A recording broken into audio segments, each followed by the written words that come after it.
اس لئے اللہ والے کہتے ہیں اے انسان خود کو پہچان، تو عام نہیں، اللہ نے تجھے خود بنایا۔ قرآن میں فرمایا، اللہ فرماتا ہے وَخَلَقْتُ بِيَدَيَّ، فرمایا اے محبوب اس انسان کو اللہ نے اپنے ہاتھوں سے بنایا ہے۔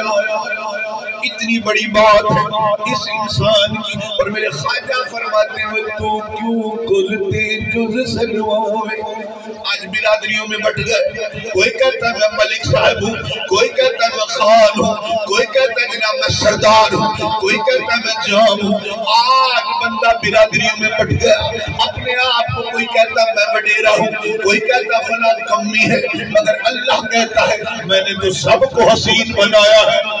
اس میں کوئی کمی نہیں ہے، کوئی کمزات نہیں ہے، کوئی وڈیرا نہیں ہے۔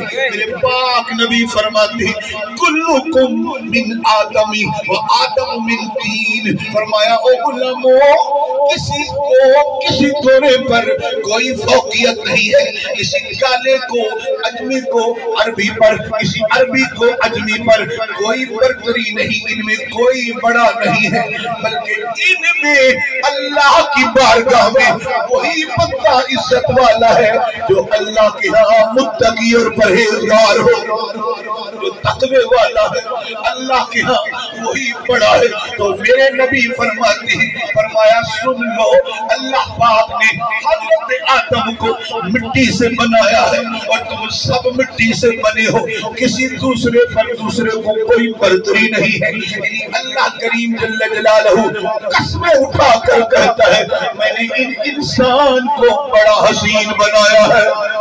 ہم بھولے ہوئے ہیں، تبھی حضرت خواجہ غلام فرید آپ کہتے تو کیوں کلتے جز سجوائے، اے انسان تو کیوں کلتے جز سجوائے، تو کلی تو کل عرش بھی تیرا فرش بھی تیرا، تو عالی ارمل باغ بہشت دا تو ہے مالک، خود گل خود بلبل یار فریدی کولڑ تیرے ناب ہوں دار۔ یعنی آپ کہتے ہیں میں وڈیرا ہوں نانا کیوں بٹ گیا ہے، سب کچھ تیرا ہے، باغ بھی تیرا ہے، بہشت بھی تیرا ہے، عرش بھی تیرا ہے، زمین بھی تیری ہے۔